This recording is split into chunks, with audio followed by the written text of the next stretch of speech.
युग राम राज का आ गया, शुभ दिन ये आज का आ गया, घर घर भगवा लहरा गया। इस समय के प्रसिद्ध कथावाचक श्री प्रदीप मिश्रा जी, अनिरुद्धाचार्य जी, परम पूज्य श्री राजेंद्र दास जी महाराज, पंडोखर सरकार, ऐसे तमाम विभूतियों की उपस्थिति की हमें सूचना है।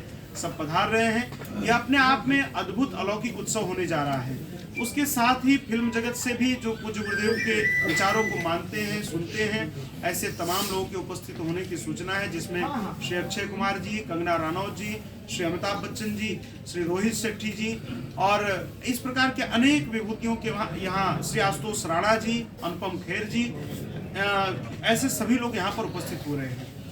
इसके साथ ही प्रतिदिन के सत्र में सायंकाल और मध्याह्न में यहाँ पर अमृत संध्या का आयोजन किया जा रहा है, जिसमें देश भर के जो कला साधक हैं, जिन्होंने एक कला के पीछे अपनी पूरी जिंदगी को खपा दिया है, ऐसे तमाम लोग उपस्थित हो रहे हैं। जैसे पद्मश्री मालिनी अवस्थी जी, श्रीमती हेमा मालिनी जी, जो पहली बार अयोध्या की धरा में अपने 55 साथियों के साथ रामायण की प्रस्तुति देने वाली है।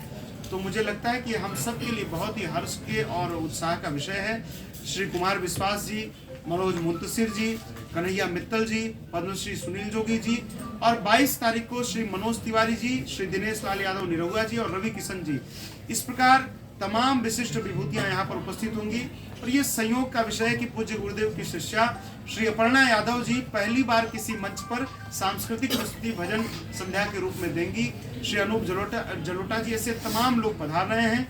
मुझे लगता है कि आयोजन, जिस प्रकार का उत्साह भगवान श्री राम जब 14 वर्ष के वनवास के बाद अयोध्या लौटे थे, जो उत्साह तब बना था, उसी प्रकार का उत्साह पुनः भारतीय जनमानस में, हिंदू जनमानस में होने जा रहा है। 20 वर्ष पूर्व इसी अयोध्या की धरा में कहा था कि जब तक श्री राम लला का मंदिर नहीं बनता है, तब तक मैं अयोध्या में श्री राम कथा नहीं करूंगा।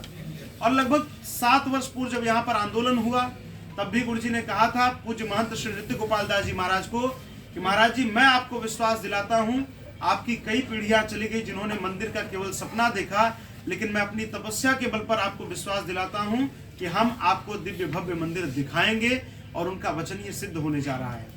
तो यह एक प्रकार से संकल्प पूर्ति महोत्सव भी है। आप जानते हैं पूज्य गुरुदेव श्री राम कथा के संपूर्ण जगत में एक विश्वस्त वक्ता के रूप में जाने जाते हैं। तो पूज्य गुरुदेव के मुखारविंद से श्री राम कथा भी आयोजित होगी। एक भव्य रामायण मंडपम का निर्माण हुआ है, जिसमें लगभग 40,000 से अधिक श्रोता एक साथ बैठकर राम कथा का रसपान कर सकते हैं। उसके साथ ही आप जानते हैं ये पूज्य गुरुदेव के 75वें वर्ष पर ये अमृत महोत्सव मनाया जा रहा है। 75 वर्ष का कार्यकाल सामान्य नहीं होता है, बहुत लंबा कार्यकाल होता है। अभी हमने 1 वर्ष पूर्व देश का अमृत महोत्सव मनाया। गुरुदेव का जीवन बहुआयामी रहा, चाहे राजनीतिक जगत के लोग हों, चाहे आध्यात्मिक जगत के लोग हों, चाहे सांस्कृतिक जगत के लोग हों, सबसे उनके संबंध रहे हैं। इस नाते देश भर के जो उनकी विचारधारा का समर्थन करते हैं, ऐसे तमाम राजनीतिक विभूतियों के उपस्थिति होने के हमें अनुमान है।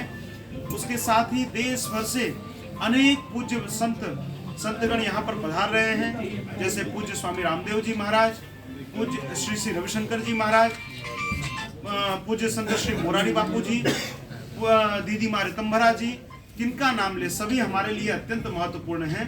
सबकी उपस्थिति यहाँ होनी है। जाकर जानकी जी की सुधि लेकर आ सकते हैं, तो प्रत्येक भारतवासी बिना वीजा के पाक अधिकृत कश्मीर जा सके, इसी मनोरथ के साथ यह यज्ञ हो रहा है।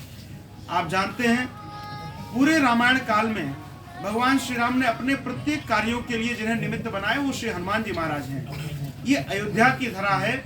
यहाँ जब भगवान वनवास काल से लौट कर आए, तो उन्होंने भरत जी से एक बात कही जो हम सब जानते हैं। उन्होंने इसी अयोध्या में कहा कि भरत भाई, कपि से उरिन हम नाही, मैं सबसे तो उरिन हो सकता हूं, लेकिन हनुमान जी महाराज के उपकारों से उरिन नहीं हो सकता।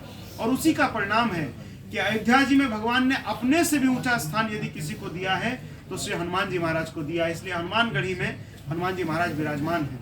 तो उन हनुमान जी महाराज के लिए अयोध्या जी में यह अनुष्ठान होना हमें लगता है कि अपने आप में बहुत ही हर्ष और बहुत ही प्रसन्नता का विषय है।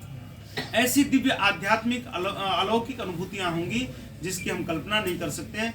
और मेरा ऐसा विश्वास है कि जिस समय आहुतियां पड़ेंगी और उस समय का जो वातावरण होगा, अपने आप में मनुष्य की बात तो छोड़िए, वहां का पाषाण भी पुलकित हो जाएगा। मेरा ऐसा विश्वास है। सबसे अंतिम जो सभा हुई थी राम मंदिर के जो सार्वजनिक आंदोलन के रूप में, वो अंतिम सभा यहीं पर हुई थी और उसके बाद माननीय सर्वोच्च न्यायालय ने लगातार सुनवाइयों का क्रम शुरू किया। तो मुझे लगता है कि बहुत जल्दी ही इसके परिणाम आएंगे और देश के प्रधानमंत्री जी को भी आंतरिक ऊर्जा हनुमान जी महाराज प्रदान करेंगे और प्रधानमंत्री जी के निर्णय क्षमता को हम सब जानते हैं, पूरा देश उनसे परिचित है, तो उनको हनुमान जी महाराज प्रेरित करेंगे और जल्दी से जल्दी, समय सीमा तो हम लोग देवताओं के लिए क्या बांधेंगे, हनुमान जी महाराज की कृपा से जल्दी पाक अधिकृत कश्मीर भारत को प्राप्त होगा, क्योंकि पाक जो कश्मीर है वो भारत माता का मस्तक है और बिना मस्तक के किसी के शरीर की कल्पना नहीं हो सकती है। इस नाते वह मस्तक का भाग, वह मुकुट हमें जब तक नहीं मिलता है तब तक भारत गौरवान्वित नहीं है। इसलिए वह जब तक प्राप्त नहीं होता तब तक हम 130 करोड़ से अधिक भारतवासी शांति से नहीं बैठेंगे। युग राम